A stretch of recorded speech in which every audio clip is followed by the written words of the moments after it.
धरती के अंदर से निकला वो जादुई सिंहासन जब पूरी तरह तैयार हो गया, तब राजा भोज उसे देखने के लिए आए तो उन्हें अपनी आंखों पर विश्वास नहीं हो रहा था कि वो ऐसा कुछ देख रहा है। उस दिव्य सिंहासन को देख भोज को लगा जैसे उस ऊपर वाले ने बड़ी फुर्सत से सिंहासन को तराश कर सिर्फ और सिर्फ उसी के लिए बनाया है। ये शायद उसके इतने अच्छे कर्म थे कि वो ईश्वर उस पर मेहरबान हुआ है और उसे ये दिव्य सिंहासन भेंट किया है। अपने मन में ऐसा विचार कर राजा भोज ने पंडितों को आदेश दिया कि एक शुभ मुहूर्त और उत्तम तिथि निश्चित करें ताकि वह स्वयं उस दिव्य सिंहासन पर बैठ सके। यह सुनकर पंडितों ने विचार विमर्श करके कार्तिक महीने में एक अत्यंत शुभ दिन और लग्न तय किया। वह तिथि हर प्रकार से उत्तम थी। पंडितों ने कहा, हे राजन, उस दिन आप सिंहासन पर विराजमान हो सकते हैं। समय अपनी गति के साथ बीता और आखिर वो शुभ दिन भी आ ही गया जब भोज को उस दिव्य सिंहासन पर विराजमान होना था। राजा भोज ने इस शुभ दिन को बहुत बड़ा बनाने की सोची। वो इस दिन किसी प्रकार की कोई भी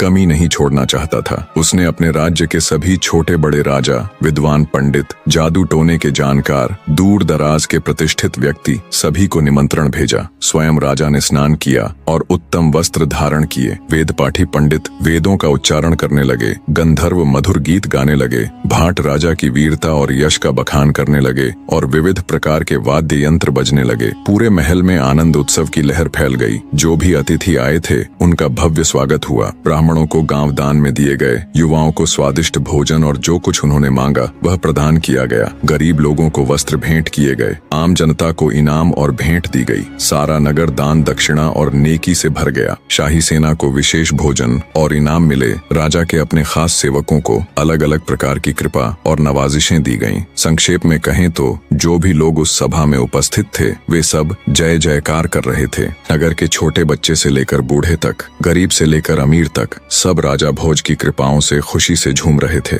सभा के बीचों बीच वह दिव्य सिंहासन स्थापित था। राजा भोज अत्यंत प्रसन्न मन से भगवान श्री गणेश का स्मरण करते हुए सिंहासन के पास जाकर खड़े हो गए। जैसे ही राजा ने सिंहासन पर चढ़ने के लिए अपना दाहिना पैर बढ़ाया तभी सभी पुतलियां खिलखिलाकर हंस पड़ीं। सिंहासन में लगी निर्जीव पुतलियां हंसी। ये किसी अचंभे से कम नहीं था। कुछ समय पहले जहां नाच गाना राग रंग हो रहा था वहां एकदम से घोर सन्नाटा पसर गया। सबके मुंह भारी आश्चर्य से खुले के खुले रह गए। किसी को भी समझ नहीं आया कि ये हुआ तो आखिर हुआ क्या। राजा भोज भी एकदम सन्न पड़ गए, मानो पत्थर के बने हों। उनका मुंह पीला पड़ गया और गला एकदम सूख गया। घबराहट और शर्मिंदगी के मिश्रित भावों ने उन्हें घेर लिया। उनके आश्चर्य की सीमा नहीं थी। मारे शर्म और भय के राजा भोज तो जैसे धरती में घुसे जा रहे थे। आगे बढ़ाया हुआ अपना दाहिना पैर उन्होंने तुरंत पीछे खींच लिया।